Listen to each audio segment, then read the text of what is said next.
Corinthiens, chapitre 15. Et là, je pourrais lire au complet parce que ça dit tout. Mais je vais parler de quelques versets. Et je vous invite à la maison, mais même à l'église, après l'église, passez du temps. Ça devrait être le chapitre de la Bible que vous devez passer le plus de temps possible afin de comprendre les étapes, qu'est-ce qui arrive, qu'est-ce qui était et qu'est-ce qui sera pour votre vie. C'est le plus beau passage. Bon, toute la Bible est beau, mais c'est le passage biblique, le 1 Corinthiens chapitre 15, qui montre exactement pourquoi Jésus est mort. Toi maintenant, qu'est-ce qui va arriver avec toi? Et pour les autres qui vivent en Jésus et qui ne vivent pas en Jésus. C'est le chapitre 15 de 1 Corinthiens que vous devez méditer et méditer et méditer et passer du temps et la comprendre. Et moi, j'ai passé la semaine à méditer sur ce chapitre-là cette semaine. Parce que parfois, j'avais des interrogations parce que la parole, des fois, elle est complexe, la parole. Et tu dois comprendre bien le message de Dieu dans 1 Corinthiens chapitre 15. Je vais aller dans quelques versets et je vais vous montrer à mesure qu'est-ce que Dieu veut de nous et comment ça se passe. Amen. Je vais aller dans chapitre 15, versets 12 à 14. Là, j'ai trop vite, je crois. Hein? Oui. On va dire ça et j'ai pris la version Louis II. Or, si l'on prêche que Christ est ressuscité des morts, comment quelqu'un parmi vous dit-il qu'il n'y a point de résurrection des morts? S'il n'y a point de résurrection des morts, Christ non plus n'est pas ressuscité. Et si Christ n'est pas ressuscité, notre prédication est donc vaine. Et votre foi aussi est vaine. Amen. Paul l'apôtre était à Corinthe lorsqu'il a fait ce message-là, du fait que les Corinthiens avaient tellement d'idoles dans ce moment-là, que des gens qui avaient annoncé la parole, et on peut aller voir dans le chapitre 1, et je vais vous lire, je vous rappelle, frères, l'évangile que je vous ai annoncé, que vous avez reçu et dans lequel vous avez persévéré. Mais les Corinthiens, oui, ils croyaient en Jésus. Ils croyaient en Jésus, mais ils croyaient plus ou moins dans la résurrection. Et ce n'est pas tous les Corinthiens qui croyaient plus ou moins. Il y a des gens qui étaient vraiment clairs que la résurrection n'existait pas. Et on peut parler là des Sadducéens, on peut parler des docteurs de la loi qui disaient que la résurrection d'entre les morts, ce n'est pas vrai. D'accord? Alors, si on va dans le verset 2, et par lequel vous êtes sauvés. Vous voyez? Excusez, 15, verset 2. Il dit, et par lequel vous êtes sauvés, si vous le retenez dans le terme où je vous ai annoncé, autrement, vous auriez cru en vain. Donc, ce que Paul a annoncé aux Corinthiens était la parole de l'Évangile. Donc, Paul dit, si vous persévérez dans la parole, vous êtes sauvés. Parce que la parole est la vérité. Donc, Paul dit, si vous croyez dans la parole et dans ce que je vous ai annoncé, vous êtes sauvés. D'accord? Amen? Et je veux continuer dans les croyances. Qui ne croyait pas? Et on va dire quelques-uns des Sadducéens qui disent qu'il n'y a point de résurrection s'approchèrent et posèrent à Jésus cette question. Vous voyez? Les Sadducéens, eux, dans le temps à Jésus-Christ, et je ne sais pas aujourd'hui, honnêtement, je n'ai pas vraiment porté attention si aujourd'hui c'est encore le même concept de mentalité, mais les Sadducéens, eux, ne croient pas en la résurrection des morts. Donc, ils ne croient pas que Jésus-Christ est ressuscité. Et Paul devait les confronter, ces gens-là. Il devait les confronter et leur dire, parce que ces gens-là, dans leur tête, et même dans le temps de Jésus, il n'y avait pas de résurrection. Et même Jésus leur disait la vérité, mais ils ne voulaient pas entendre. Amen. Et les autres que je veux vous montrer, c'était les docteurs de la loi, et on va aller dans Actes 17, 32. Lorsqu'ils entendirent parler de résurrection des morts, Les uns se moquèrent et les autres dirent, nous t'entendrons là-dessus une autre fois. Les gens croyaient en Jésus. Les gens croyaient en Jésus, mais il y avait un problème. Il y avait tellement d'idolâtrie à Corinthe que Paul avait de la misère à leur faire comprendre la résurrection de Jésus-Christ. Et vous voyez, dans Actes, ils disent, quelques-uns, lorsque l'on dit parler de résurrection des morts, les uns se moquèrent et les autres dirent blablabla. Bla, bla, bla, bla, bla. Exactement comme qu'on fait aujourd'hui en 2018. Pourquoi que les pasteurs passent pas du temps à prêcher sur cet événement ou cette action de Dieu qui est extrêmement importante? Et comme mon frère l'a dit si bien ce matin, c'est ton but dans la vie. De ressusciter d'entre les morts. De ressusciter et d'aller dans le ciel avec celui qui règne par-dessus tout. C'est ton but. Sinon, Paul dit, à quoi ça sert que tu vives si tu n'as pas l'espérance de la résurrection? Et on va le voir. Paul le dit dans le chapitre 15. Et allez le lire. Je n'ai pas de temps pour passer tout le c'est tellement long, c'est de verset 1 à 59, je crois. Mais c'est tellement long, mais c'est très explicite. Et Paul dit, si tu as ton but aujourd'hui n'est pas la résurrection, alors tu vis pourquoi? Tu vis pourquoi? Tu vis pour aller jouer au soccer? Tu vis pour aller avoir de l'argent? Tu dis tu vas mourir, tu vas pourrir dans la terre et c'est terminé? Non, tu vis pour une chose. Tu vis pour aller dans la gloire de Dieu.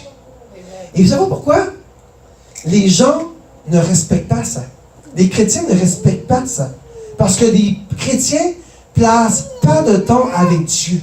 Les chrétiens passent plus de temps dans le monde qu'avec Dieu. Et un chrétien doit vivre pour sauver sa vie. Donc, un chrétien doit passer du temps avec Dieu. Hein?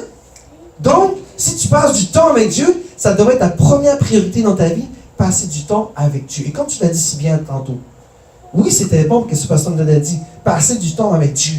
C'est ça qu'il faut faire pour avoir la vie éternelle. Tu vois, les deux sont complétés. Parce que si tu ne passes pas du temps avec Dieu, comment tu veux avoir la vie éternelle? Comment tu veux? Si tu n'as pas la croyance en Jésus-Christ, tu vois, les Corinthiens aimaient Dieu. Et ils aimaient Dieu. Mais ce n'était pas de la vraie amour que d'aller avec lui dans le ciel. Ils croyaient en Jésus, mais ils ne l'aimaient pas assez pour passer du temps avec lui de qualité. Ça, c'était les Corinthiens. Et aujourd'hui encore, tu vas demander aux gens à Québec, à Montréal, à Toronto, à peu importe dans le pays, tu vas dire, quel est ton but dans la vie? Vous allez voir combien de gens vont dire, mon but, c'est d'avoir un métier. Mon but, c'est de jouer au soccer. Mon but, c'est d'être millionnaire. Mon but, c'est d'aller à l'école et persévérer. Mon but, c'est d'être en santé. Mon but, c'est de courir des marathons. Mon but, c'est d'avoir de l'argent. Mon but, c'est d'être une vedette. Mon but. Mais où est Jésus? Pourtant, la parole de Dieu te dit, tu dois vivre pour cette résurrection d'entre les morts. Amen. Et vous savez quoi? Il y a une bonne nouvelle là-dedans. Regardez. Dans 1 Corinthiens 15:3, la parole dit, je vous ai enseigné avant tout, comme je l'avais aussi reçu, que Christ est mort pour nos péchés selon les Écritures. La première bonne nouvelle de la parole, c'est que Christ est mort. Pourquoi? Pour tes péchés. Jésus-Christ de Nazareth, la première bonne nouvelle que tu dois accepter dans ta vie, et quand tu lis la parole de Dieu, la première chose que tu dois réaliser dans ton cœur, c'est que ce Jésus qui était Dieu, qui s'est fait homme, est mort. Pourquoi? Pas pour le fun, pour faire plaisir. Parce que si Dieu aurait voulu, et il l'a dit même à Pilate, si je voudrais, il y aurait mon armée qui viendrait te détruire. Jésus-Christ est mort pour pardonner tes péchés. Jésus-Christ est mort pour toi. Et les gens aujourd'hui, Jésus n'est plus dans le décor. Il y a Satan qui existe encore, par contre. On a l'Halloween, on a les jeux de cartes, les tarots, on a les boules de cristal, on a tout, on accepte tout. Mais lorsque tu parles du roi de gloire, lorsque tu parles de Jésus-Christ de Nazareth, qui est mort pour toi sur la croix, eh bien là, on s'en lave les mains, on ne veut pas entendre parler. Mais excuse-moi, tu devrais prendre ça en priorité dans ta vie. Parce que Jésus-Christ est mort pour toi. Il a été détruit pour toi. Il a été défiguré pour toi. Il est un agneau immolé pour toi. Alors prends ça en considération dans ta vie. Que ce Jésus de gloire qui était Dieu, qui régnait sur son trône, est descendu en... Et regardez la deuxième bonne nouvelle. Corinthiens 4. Il a été enseveli et qu'il a ressuscité le 3e jour selon les Écritures. Lorsque Jésus-Christ a été enseveli, regardez la bonne nouvelle. Lorsque Jésus-Christ a été descendu de la croix, il était enseveli dans le tombeau. Ça veut dire quoi, enseveli? Il a été mis dans la terre. Lorsque Jésus-Christ a été mis dans la terre, et là, on voit, c'est un tombeau ouvert, là, qu'on mettait le corps et on fermait ça. Lorsque Jésus-Christ a été mis dans la terre, tout ce qu'il a porté sur son dos, sur la croix, on parle de vos péchés. Tous les péchés, adultère, drogue, alcoolisme, haine, j'en ai peut-être colère, haine, tous les péchés, il les a tous mis sur sa croix, sur la croix. Il les avait tous les péchés inimaginables que je ne peux pas même pas prononcer aujourd'hui parce qu'on a trop. Tous étaient sur son dos. Il a été enseveli avec ses péchés. Donc, en étant enseveli avec ses péchés, les péchés sont morts. N'est-ce pas? Lorsque tu entends quelque chose dans la terre, c'est que tu ne respires plus, tu es mort. Hein? Lorsque Jésus-Christ est mort, il a été enseveli dans la terre. Et tous les péchés qui étaient avec lui ont été ensevelis. Donc, ont été effacés. Expiés, bye-bye. N'en avait plus. Parce que tout était dans le tombeau, dans la terre. Et qu'est-ce que la parole dit après? Excusez. Le 3e jour, il a ressuscité. Donc, ce Jésus-Christ de gloire, qui a été mort enseveli avec ces péchés-là, qui vous a purifié, qui vous a expié, qui a tout donné pour toi, il est revenu back, ressuscité d'entre les morts. Amen. C'est pas important ça? Que ce Seigneur de gloire, qui a tout près des péchés des amis dans la terre, avec lui-même, les ensevelit, 3 jours après, il est sorti blanc comme la neige, il était Dieu, il était esprit, il était roi de gloire, puisqu'il avait vaincu la mort. Amen. Et regardez l'autre verset, la 3e chose qui est importante. Et là, je vais dans 15, verset 23. Mais chacun en son rang, Christ comme prémisse, puis ceux qui appartiennent à Christ lors de son avènement. Donc, Jésus-Christ, c'est tellement important à comprendre. Jésus-Christ est ressuscité le premier. Le premier, pourquoi? Parce qu'il était le prémisse de la moisson de Dieu. Nous sommes la moisson de Dieu. Donc, pour que Jésus-Christ puisse aller chercher ses enfants, il devait être le premier. Le premier, le prémisse de la moisson de Dieu. Jésus-Christ, donc, il est resté, notre mort, le premier. Il y en a peu d'autres avant. Tous ceux qui sont morts dans les ancêtres, Moïse, Abraham, Jacob, David, tous ceux qui sont morts. Et ça, je vais parler de ça pour que je revienne de mon tour. Qu'est-ce qui s'est passé avec la mort après? D'accord? Je ne vais pas rentrer dans les détails. Qu'est-ce qui se passe lorsqu'on meurt? Je vous le promets, en revenant de mon séjour dans l'Ouest canadien, je vais parler qu'est-ce qui se passe après la mort. Qu'est-ce qui se passe avec ton âme et ton esprit? Je vais vous parler. Et je vais vous dire qu'est-ce qu'on a avec ça. Mais ce n'est pas mon point aujourd'hui. Ce Jésus-Christ qui est mort, il est ressuscité et il reviendra. Et ça, c'est la bonne nouvelle. Ce Jésus-Christ qui est mort est ressuscité le premier et ensuite, il viendra chercher tous ceux et celles qui ont donné de la vie à Jésus-Christ. Ses rejetons. Il va venir rechercher ses élus. Et ça, c'est la bonne nouvelle de l'Évangile. Ça, c'est la bonne nouvelle du royaume de Dieu. Ça, c'est la bonne nouvelle de Jésus-Christ de Nazareth. Ça, c'est la bonne nouvelle de la parole de Dieu. Ça, c'est la bonne nouvelle de Dieu de gloire. Ça, c'est la bonne nouvelle que Jésus-Christ est vivant et qu'il va revenir sur son trône, chercher ses élus. Et il va jeter comme un filet sur le monde. Et il va prendre tout ce qui est bon, il va laisser en bas tout ce qui ne passe pas au jugement. Ceux qui resteront en bas, oh, ça, c'est eux qui vont passer dans le jugement. Mais toi, ton but, et le but de tout chrétien, c'est de se lever dans la gloire de l'Éternel des armées et d'aller dans son trône, à être enlevé avec lui. Tu veux partir avec lui et c'est ton but dans ta vie. Tu dois passer du temps avec Dieu. Tu dois honorer Dieu. Tu dois le glorifier Dieu. Tu dois vivre pour Dieu. La résurrection, amen, a été annoncée dans Psaume. Et dans l'Ancien Testament, vous allez voir que la résurrection de Jésus-Christ a été annoncée des années et des années-lumière. Et je vais aller dans Psaume, je vais vous montrer, dans Psaume 16, verset 10. Tu ne m'abandonneras pas dans le séjour des morts. Tu vois? Tu ne m'abandonneras pas dans le séjour des morts. Tu ne laisseras pas ton serviteur fidèle se décomposer dans la tombe. Tu vois comment la parole parlait de ce Jésus de gloire? David dit, c'est pas David qui parlait, mais il prononçait la prophétie de Jésus-Christ. Tu ne me laisseras pas dans la tombe, dans le séjour des morts. Et je vais parler du séjour des morts. Je vous promets, je veux vous promettre qu'en revenant de vacances, c'est pas des vacances, qu'en revenant de mon travail au mois de juin, je vais vous expliquer qu'est-ce que le séjour des morts, qu'est-ce que la vie éternelle, qu'est-ce que le royaume de Dieu, où va ton âme, où va l'enfer. Je vais vous expliquer tout l'enfer. Le purgatoire qui n'existe pas, que les catholiques disent que c'est une phase où que tu dois te purifier pour avant d'aller au ciel. C'est n'importe quoi! Mais je vous parle, je vous le promets. Je ne jure pas parce que la Bible dit de ne pas jurer. Mais je vous le promets qu'en revenant de mon séjour de travail, je vais vous expliquer tout. Amen?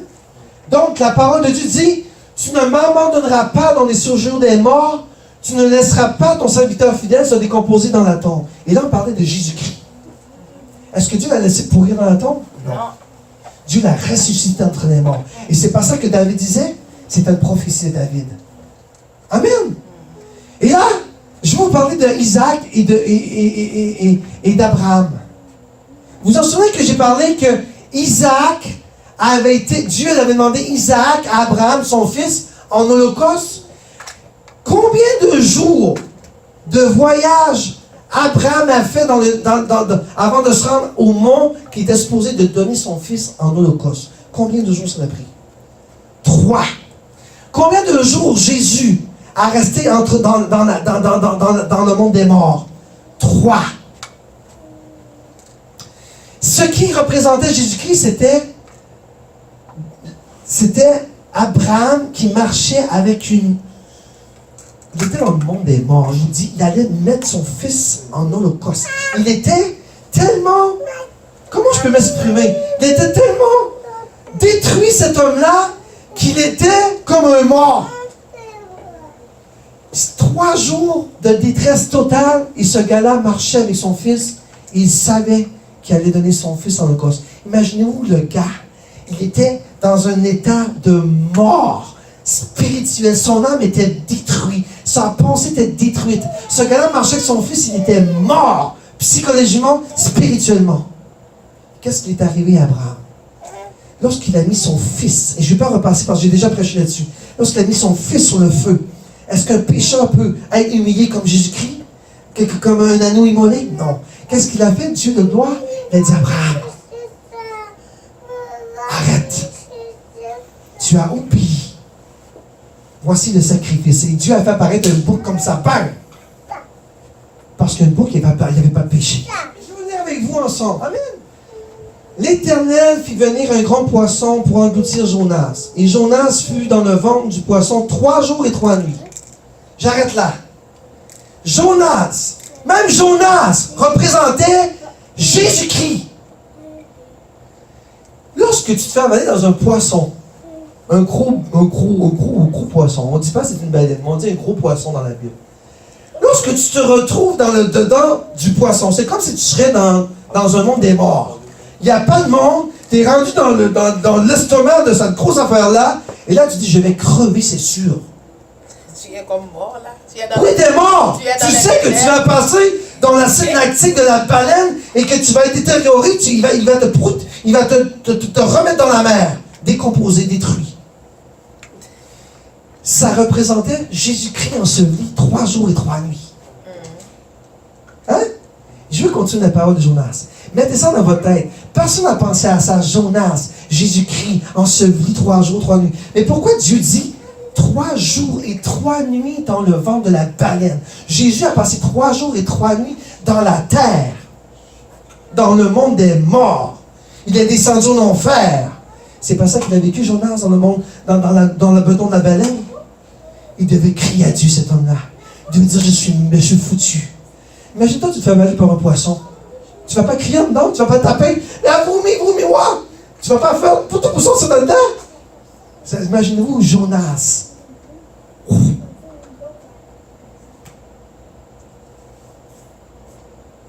Je continue la parole. Verset 2. N'oubliez pas, Jonas a passé 3 jours et 3 nuits dans le ventre de la baleine. Amen. Regardez le verset 2. Jonas, dans le ventre du poisson, pria l'Éternel son Dieu. Jésus-Christ, est-ce qu'il était mort? Vraiment? Lorsqu'il a été enseveli? Oui. Oui, il était mort. Regardez-lui. Il a eu le temps de prier. Parce que la baleine n'a pas croqué. La baleine l'a gobé. Donc le gars n'est pas mort. Il est dans le bedon par contre, mais il n'est pas mort. La baleine l'a juste gobé. C'était le plan de Dieu. Parce que si ça avait été un requin, il s'aurait fait croquer. Mais Dieu a voulu que Jonas ait une correction, si je peux m'expliquer ici, pour dire et représenter Jésus-Christ en même temps, je vais te faire gober par une baleine et tu verras bien que tu vas me supplier. Et tu verras bien que tu vas m'obéir. Verset 3, allons-y. Il dit, dans ma détresse, j'ai invoqué l'Éternel, il m'a exaucé. Du sein du séjour des morts. Tu vois? Il disait déjà qu'il était dans le séjour des morts. Jonas dit, je suis foutu. Je suis dans le monde des morts. Dans l'estomac de ce gros poisson-là. Et regardez. Et j'ai crié. Et tu as entendu ma voix. Tu m'as jeté dans l'abîme. Ah, tu vois? Jonas priait Dieu. C'est pas là que Jésus était, dans l'abîme? C'est ça qu'on dit dans l'abîme? Dieu est descendu en enfer. Il est descendu en enfer. Et le 3e jour, il est... Oui, Jésus n'a pas été en enfer pour se faire brûler, là. Attention. Jésus est allé en enfer. Regardez qu'est-ce qu'il y avait là. Je vais vous parler au mois de juin. Vous allez voir. Jésus-Christ n'a pas brûlé en enfer, là, comme les autres gens pensent. Il est descendu en enfer, donc Jésus-Christ a brûlé. Non. Jésus-Christ est allé voir ceux qui étaient dans le monde, dans le séjour des morts. Je vais vous expliquer, mon Jean, vous allez tout comprendre. La mort dans l'Ancien Testament, tout ça. Je vais vous expliquer. Et je le mets en réserve au mois de juin. Je le promets. Je ne jure pas, mais je le promets. Alors, rendez-vous ne pas manquer au mois de juin. Et regardez. Je vais rentrer au verset 4. Tu m'as jeté dans l'abîme, dans le cœur de la mer. Et le courant d'eau m'ont environné. Toutes tes vagues et tous tes flots ont passé sur moi.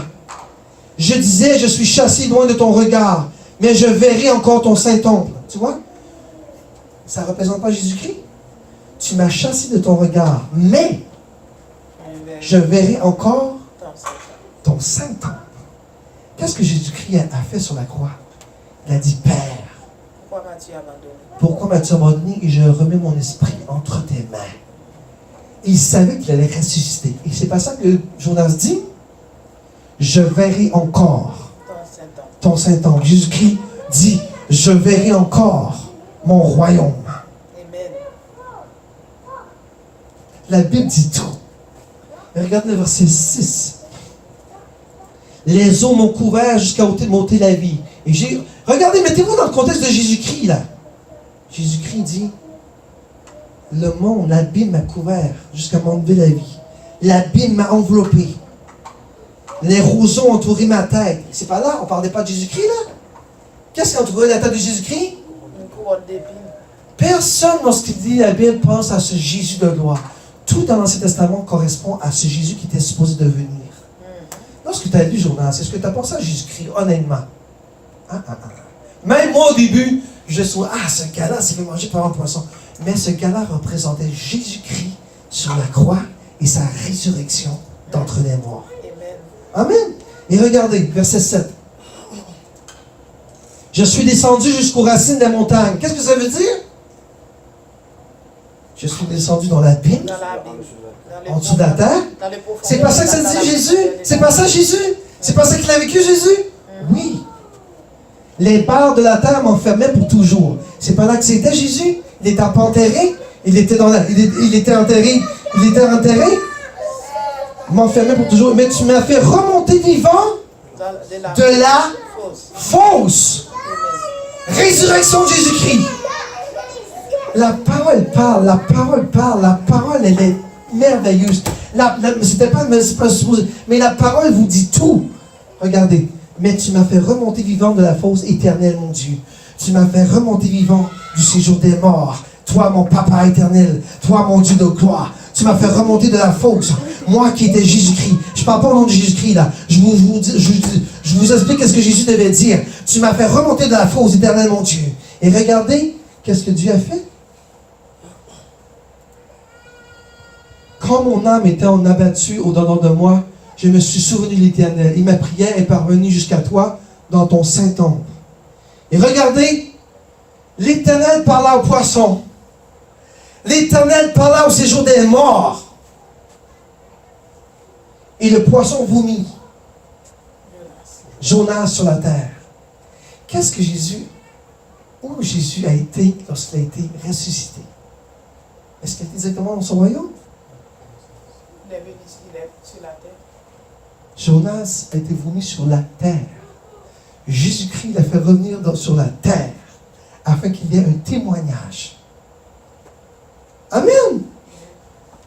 Voyez la parole de Dieu. Dieu fait comprendre les choses lorsqu'on lit l'Ancien Testament que tout a rapport avec Jésus-Christ. Amen. Tout ce que Jésus-Christ a conclu dans l'Ancien Testament est arrivé jusqu'au jour que Jésus-Christ est né. Même sa résurrection, sa mort. Et lorsque tu lis Jonas, sérieux là, tu penses vraiment pas à ce Jésus de gloire lorsque tu l'interprètes comme ça. Mais la vraie histoire de Jonas, ça représente l'histoire de Jésus-Christ de Nazareth, qui allait venir ressusciter, qui a été avalé par un poisson, qui a été avalé par la terre, qui a été crucifié, et que Dieu, il a crié à Dieu, et que Dieu l'a vomi partout sur la terre pour un témoignage. Amen. Glory to Jesus. Je continue vite fait. Maintenant que Jésus est ressuscité, nous allons ressusciter avec lui. Jésus était le prémisse. Il devait être le prémisse. Le prémisse, c'est la première école de toute la moisson. Premier-né d'entre les morts. Le premier, il devait être le premier. Et maintenant qu'il a été le premier, nous, maintenant, en Jésus-Christ, je vais aller dans la parole, pour vous montrer la parole, parce que je ne suis pas menteur, je l'ai dit, j'aime bien me servir de la parole. Regardez Job. Oh, oui, c'est ça, Job. Regardez Job. Mais je sais que mon Rédempteur est vivant et qu'il se lèvera le dernier de la terre. Qu'est-ce que ça veut dire ça? Qu'il se lèvera le dernier de la terre. Je sais que mon Rédempteur est vivant. Il sait que Jésus-Christ est vivant. Et là, on parle de Job. Il sait que Dieu est vivant. Il sait que Jésus-Christ est vivant. Et là, on pense encore à Jésus-Christ. Et qu'il se lèvera le dernier. Pourquoi il dit le dernier sur la terre? Jésus-Christ est le premier et le dernier en même temps. Oui, il est l'alpha et l'oméga. Mais il y a un autre... Bravo. C'est une belle logique et bravo. Dieu te t'emploie ce matin. Mais il y a une autre affaire derrière ça. Qu'est-ce qui représente le dernier sur la terre? Et qu'il se lèvera le dernier sur la terre. Et si on va dans l'Apocalypse, vous vous en souvenez qu'est-ce qui va se passer dans l'Apocalypse? Qui va être enchaîné 1000 ans? Satan. 1000 ans. Et qui va le mettre en enfer? Jésus. Et qui se lèvera le dernier de la terre? Jésus. Bravo pour ton affaire. Oui, il est l'alpha et l'oméga, le commencement et la fin. Il est le premier et le dernier. Bravo. Oui. Hack. Mais oui aussi, que Jésus-Christ sera le dernier à revenir et mettre Satan en enfer pour de bon. Amen. Amen. Satan va revenir. Jésus va revenir sur son trône Et il va régner 1000 ans où il y aura une paix incroyable sur la terre. Satan sera enchaîné pendant 1000 ans. Et là, c'est pas moi qui l'invente, je n'ai pas les versets bibliques, mais c'est dans l'Apocalypse 20, 21. Ensuite, lorsque Jésus-Christ va régner pendant 1000 ans, Satan, et c'est marqué dans la Bible qu'il y a recouvert dessus avec une chaîne pour enfermer Satan. Après ça, Satan sera libéré pour quelque temps. Hein? Avant sa destruction totale. Avant qu'il soit dans l'enfer avec tout le monde, il se lèvera.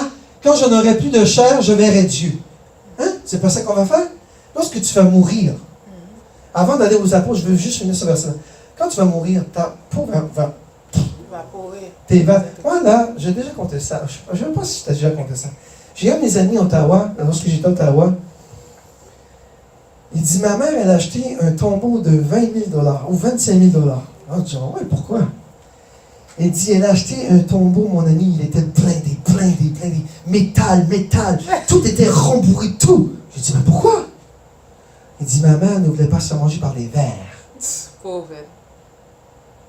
Je dis, quoi? Dépenser 20 000 $, tu es morte. Et que tu lui aies présé. Vous voyez, ça c'est l'orgueil de l'homme. Là, tu vois l'orgueil de l'homme. Être belle, sois belle et tais-toi. Tu penses être belle, et tu veux rester belle même que tu es morte. Mais tu vas pourrir. Je ne vais pas te désespérer, mais tu vas pourrir. Ce que tu dois sauver, ce n'est pas ta peau, tes yeux, tes cheveux. Parce que ça sera moite. Et ça pue en plus un mort. Ce que tu dois sauver, ton âme. Amen. Lui, tu dois le sauver. Mais ton corps, tes cheveux, ton nez, ta bouche, tes dents, tout va pourrir. Mais ton âme, regardez qu'est-ce que Job dit. Quand ma peau sera détruite, mangée par les vers, il se lèvera quand je n'aurai plus de chair. Hein, ça veut dire quoi ça? Il va pourrir, il va se décomposer. Je verrai Dieu. Amen. Et regardez nos versets. Je le verrai, il me sera favorable. Mes yeux le verront et non ceux des autres. Mon âme languit d'attendre au-dedans de moi. Ça prouve que Job croyait en la résurrection. Amen. Job dit, lorsque je vais mourir, je verrai Dieu. Amen. Il n'avait jamais entendu parler de la résurrection, Job. Mais il le disait. Par la parole de... Vous voyez comment la parole de l'Éternel ne ment pas? Et que la parole de l'Éternel est véritable? Même son fils, son serviteur Job, lui fait parler. Le jour que je vais mourir, je verrai Dieu. Amen. Et c'est ça qui va t'arriver dans ta vie, en Jésus. Amen. Et c'est ça qui va t'arriver dans ta vie, dans ta vie. Et dans la mienne aussi. Amen. Tu vas voir Dieu et tu le verras Amen. dans sa grandeur, dans sa gloire. Amen. Amen. Ok, on y va pour l'évangile. C'était pas supposé être long. Regardez. Il est apparu dans Marc 16-14. Enfin, il est apparu au 11 pendant qu'il était à la table. Vous voyez? Il leur reprocha leur incrédulité et leur dureté de leur cœur parce qu'ils n'avaient pas cru ceux qu'il avait vu ressusciter. Tu dois croire en la résurrection de Jésus. C'est ton but dans la vie. Si tu ne crois pas dans la résurrection de Jésus-Christ, donc à quoi ça sert? Et vous direz, je ne vais pas répéter Paul l'apôtre. Je ne vais pas répéter parce que là, je ne répète pas l'apôtre. Mais lisez Corinthiens 15. L'apôtre Paul le dit très bien. Si Jésus-Christ n'est pas mort, ressuscité, alors ta vie, c'est quoi? Rien. Tu ne peux rien sans la résurrection de Dieu. Tu ne peux rien sans Jésus. Tu ne peux rien si tu es en vain. Et toute la prédication de la parole qui a été prêchée, elle est nulle. Parce que la parole est faite pour la résurrection. Vous voyez, l'Apocalypse finit avec la Jérusalem céleste. Donc, la Jérusalem, ce sont tous ceux qui ont été enlevés. Donc, de la Genèse jusqu'à l'Apocalypse, le but d'un chrétien est de ressusciter. Donc, si Jésus-Christ n'est pas ressuscité, alors la parole ne s'appelle rien, on est tous semaines à jeter la papaye, parce que la parole est la résurrection. La parole décrit Jésus-Christ ressuscité. La parole te dit que un jour, tu verras Dieu comme Job. La parole te dit que toi aussi, parce que Jésus-Christ est le prémisse, tu seras toi aussi enlevé avec lui, parce qu'il est ressuscité pour toi. Amen. Amen. Regardez, je vais aller dans l'autre verset. Il est apparu à Céphas puis aux 12. Vous voyez, juste pour vous prouver que Jésus-Christ était mort, il est ressuscité, et ça c'est les témoignages. Il est apparu à Céphas et puis aux 12. Et regardez dans 1 Corinthiens. Ensuite, il est apparu à plus de 500 frères à la fois, dont la plupart sont encore vivants et dont quelques-uns sont morts. Et regardez pour terminer. Il a ensuite apparu à Jacques. Et là, on parle du frère de Jésus, là. On ne parle pas de Jacques, son disciple.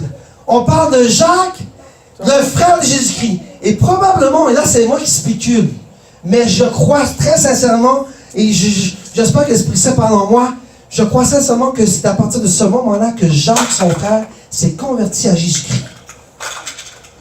C'est pas biblique. Moi, je dis selon ma parole. Je crois que le frère de Jésus-Christ, pendant toute la vie de Jésus-Christ, il a tassé, l'a renié. Mais lorsqu'il a vu ce Jésus-Christ ressuscité, son frère Jacques a cru. Now I know that you are God. Now I know that you are the Lord of the Lord.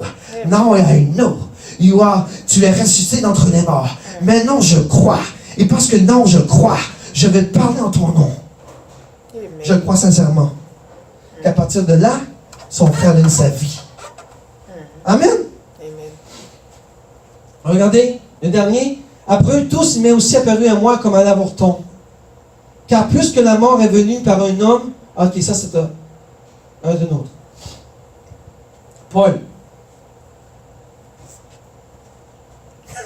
Non, sérieux, Paul. Ce gars qui détruisait tous les chrétiens. Jésus avait un plan pour lui. Il ne croyait pas à la résurrection de Jésus, Paul. Il ne croyait pas à Jésus, Paul. En fait, il s'appelait Saül ou Saul. À ce moment-là. Mais lorsque tu vois ce Seigneur de gloire, dans sa gloire, qui t'apparaît, tu ne peux pas démentir. Parce que Paul a vu ce Jésus dans la gloire, dans sa gloire. L'homme qui avait un cœur de pierre, il s'est fait transformer en un homme de chair pour travailler pour la gloire de l'Éternel. Et ça n'a pas été un petit apôtre, Paul. C'était un des plus grands apôtres de la Bible. Adam a été inauguré la mort par le péché. Regardez. Car puisque la mort est venue par un homme, c'est par aussi un homme qui est venu à la résurrection des morts. Adam, en péchant avec Satan, a instauré la mort sur la terre. Mais Jésus-Christ a détruit ce joug. J'ai presque des boutons sur ma langue pour parler du mois de juin, là. Parce que c'est quasiment similaire. Satan a fait manger la pomme. Donc la mort s'est installée dans la vie de l'homme. Jésus-Christ est mort. Pourquoi? Pour le fun? Il est mort, je l'ai dit tantôt, pour ressusciter le premier, pour pardonner nos péchés, afin que l'on puisse venir dans sa gloire aussi. Donc, la parole dit, il est venu de la résurrection des morts. Jésus est venu dans un homme. La parole dit, Jésus est venu dans un homme comme Adam. Il est mort, mis les péchés tout sur la croix de tout le monde, enseveli et ressuscité afin que nous aussi, nous soyons vécus dans sa gloire. Amen. Lisez 15, je vous en supplie aujourd'hui, lisez. C'est tellement important. Surtout, on est à la fin des temps. Lisez 1 Corinthiens 15. Lisez-le. Et répétez-le. Et méditez-le. Parce que c'est tellement important. Et je vais passer vite là. 1 Corinthiens 15, 22. Et comme tout meurt en Adam, de même aussi tous revivront en Jésus. C'est ça qu'on a dit tantôt. Hein? Amen. Donc, Satan, lui, a mis la mort sur la terre. Jésus-Christ, lui, a pris la mort. Il a dit non. Je vaincu la mort. Amen. Par la mort, l'homme va ressusciter si elle appartient à Jésus. Attention, ceux qui ressusciteront d'entre les morts seront ceux qui auront donné leur vie à Jésus et qui leur ont confessé son nom. Car il faut qu'il règne jusqu'à ce qu'il ait mis tous ses ennemis sous ses pieds. Qu'est-ce que ça veut dire ça? Jésus doit régner, mais avant qu'il règne, il doit mettre tous ses ennemis sous ses pieds. Qu'est-ce que ça veut dire, ça? Tout, le péché, la mort, le diable, et tout ce qui existe. Tout ce qui est péché. Mais quand la parole dit, car il faut qu'il règne jusqu'à ce qu'il mette tous ses ennemis sous ses pieds. Est-ce qu'il a tous mis ses ennemis sous ses pieds, Jésus-Christ, présent? Oui, tout est sous ses pieds. Est-ce qu'il règne? Hein? Est-ce que Jésus Mais règne? Jésus règne comme il règne sur son trône. Qu'est-ce que la parole de Dieu... Même moi, je me suis posé des questions. Honnêtement, Il n'est pas encore régné sur la terre, mais sur son trône dans le ciel. c'est exactement ça. Et moi, j'avais eu des questions. J'ai dit, bon, c'est quoi ça veut dire ça? Jésus-Christ, et j'ai lu cette semaine, c'est parce que des fois, quand tu lis la Bible, tu dis, Seigneur, fais-moi comprendre. Ça, on parle de la terre terrestre. Jésus-Christ, lui, a vaincu la mort et tout Satan, dénomination, principauté. Il l'a déjà détruit. Jésus-Christ, et là, dans ce verset-là, on parle de la Nouvelle Jérusalem. Lorsque Jésus-Christ va enchaîner Satan pour 1000 ans, c'est là qu'on parle. Lorsqu'il aura enchaîné toute autorité. Donc, Satan sera enfermé pour les 1000 ans. C'est ça que ça veut dire, d'accord? Et regardez le verset. Le dernier ennemi qui sera détruit, c'est la mort. La mort, c'est ça. La mort, c'est la Le dernier, vous lirez 15. Vous allez poser des questions et je vous invite à aller le lire sérieusement. Ça vous explique toute la résurrection des morts et l'importance de la résurrection de la vie chrétienne. Donc, le dernier mort, ce sera la mort. la mort. Donc, c'est quand ce sera la fin de la mort? Lorsque Jésus-Christ aura tout mis sous ses pieds, qu'il aura mis Satan dans le bac, il aura barré le cadenas, et pendant 1000 ans, Jésus-Christ va régner avec son peuple. Amen? Et c'est ça ton but. Ensuite viendra la fin.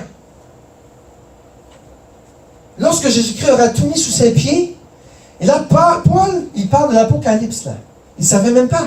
Vous voyez comment Dieu parlait à travers Paul? Ensuite viendra la fin, quand il remettra le royaume à celui qui est Dieu et Père. Qu'est-ce que ça veut dire, ça? Lorsqu'il va remettre son royaume à Jésus-Christ qui est Dieu et Père, lorsqu'il aura tout mis sous ses pieds, tu vois, après avoir détruit toute domination, toute autorité, lorsqu'il aura mis Satan dans le bercail, dans son cachot, qu'il aura tout barré, il va dire, voici papa, je te remets le royaume. Et c'est là que Dieu va dire, Jésus règne là. Je ne vous dis pas que Jésus règne pas. Jésus règne. Mais ça sera la confirmation solennelle de Dieu envers Jésus-Christ pour dire, voilà ton royaume, la Jérusalem céleste avec tes élus. Ouvrez grande la table pour les élus de Dieu. Allez vous asseoir, faites la fête. Voici mon peuple.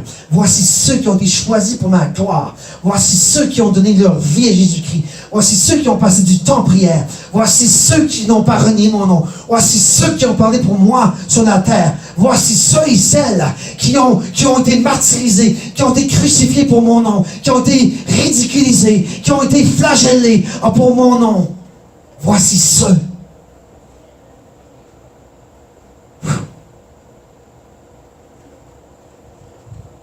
Et là, je ne vais pas aller plus loin, parce que le retour de Satan, je ne vais pas aller plus loin aujourd'hui.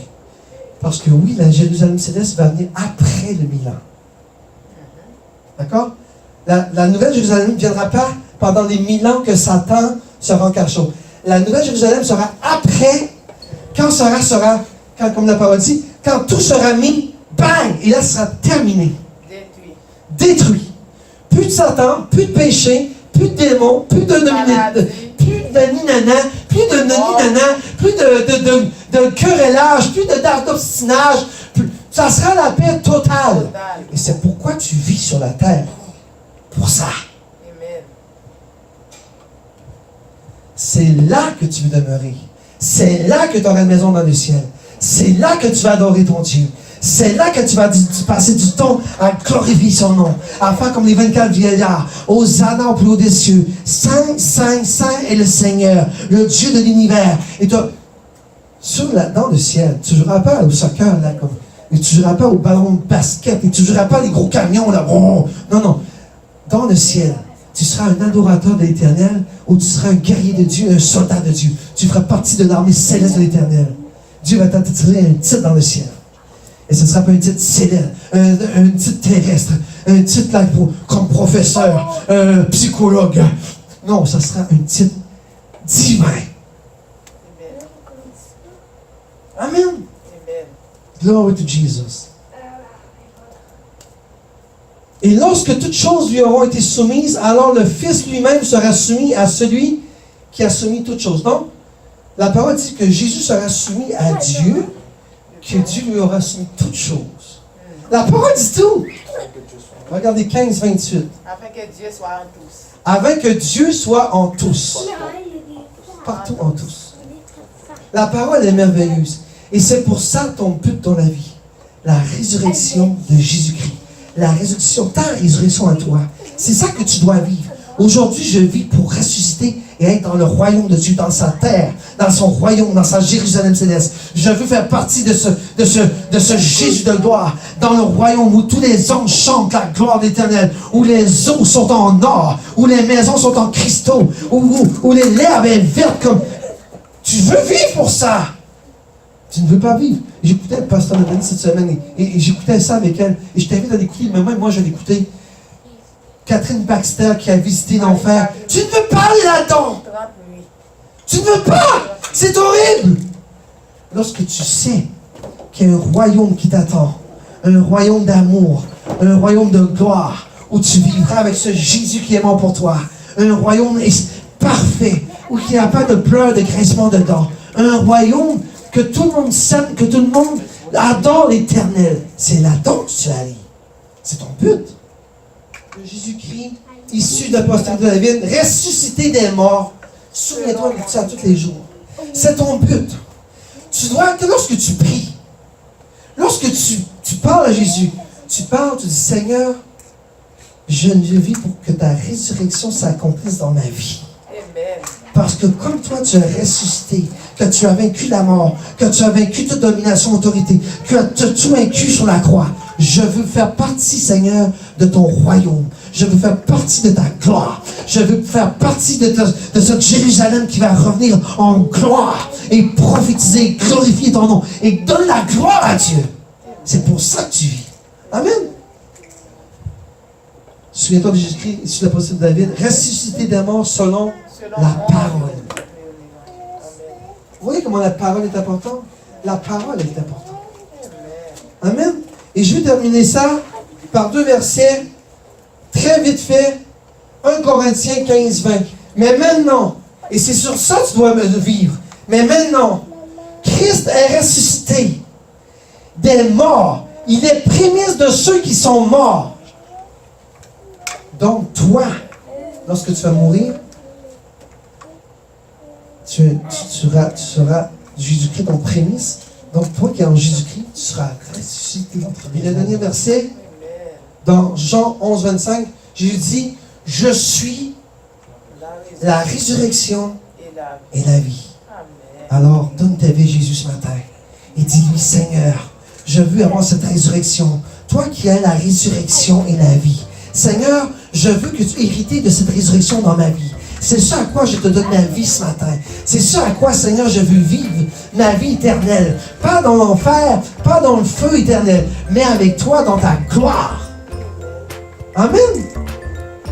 Celui qui croit en moi vivra, et quand même il serait mort, il vivra. Pourquoi? Pourquoi que Jésus dit ça? Même si tu es mort, tu vas vivre. Pourquoi Jésus dit ça? Parce qu'il est ressuscité que toi aussi. Parce qu'il est ressuscité que toi aussi, lorsque de ta mort, tu vas ressusciter en Jésus-Christ. Tu ne seras pas un Adam qui est mort dans le péché, qui est tombé dans la pire. Tu seras un Jésus-Christ qui est ressuscité. Et parce que tu vis en Jésus-Christ, Jésus-Christ ressuscite. Tu vas ressusciter dans sa gloire. Par la résurrection de Jésus-Christ.